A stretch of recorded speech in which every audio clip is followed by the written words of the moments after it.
లపై AP deputy CM Pawan Kalyan స్పందించడంపై అధికారులు పలుచోట్ల ఉచ్చు బిగిస్తున్నారు. తాజాగా నంద్యాల జిల్లా వెలుగోడు ఎంపీపీ రమేష్ ని పోలీసులు అదుపులోకి తీసుకున్నారు. జగదాంబ రైస్ మిల్లులో రైడ్ చేయగా అక్రమ రేషన్ బియ్యం నిల్వ ఉంచినట్లు తెలిపింది. ఈ కేసులో భాగంగా Jagadamba rice mill owner YCP MPP Ramesh ను ఈ రోజు ఉదయం అదుపులోకి తీసుకొని విచారించారు పోలీసులు. ఇక తప్పించుకొని తిరుగుతున్న రైస్ మిల్లు యజమాని రమేష్ ను అదుపులోకి తీసుకొని స్థానిక పోలీస్ స్టేషన్ కు తరలించి విచారిస్తున్నారు.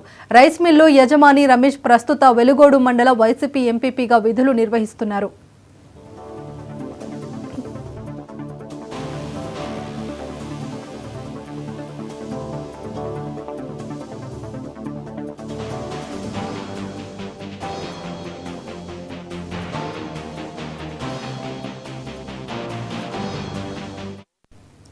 రాష్ట్రంలో రేషన్ అక్రమ బియ్యం దందాలపై AP deputy CM Pawan Kalyan స్పందించడంపై అధికారులు పలుచోట్ల ఉచ్చు బిగిస్తున్నారు.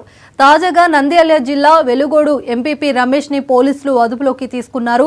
జగదాంబ రైస్ మిల్లులో రైడ్ చేయగా అక్రమ రేషన్ బియ్యం నిల్వ ఉంచినట్లు తేలింది. ఈ కేసులో భాగంగా Jagadamba rice mill owner YCP MPP Ramesh ను ఈ రోజు ఉదయం అదుపులోకి తీసుకుని విచారించారు పోలీసులు. తప్పించుకుని తిరుగుతున్న రైస్ మిల్లు యజమాని రమేష్ ను అదుపులోకి తీసుకుని స్థానిక పోలీస్ స్టేషన్ కు తరలించి విచారిస్తున్నారు. రైస్ మిల్లు యజమాని రమేష్ ప్రస్తుత వెలుగోడు మండల వైసీపీ ఎంపీపీగా విధులు నిర్వహిస్తున్నారు.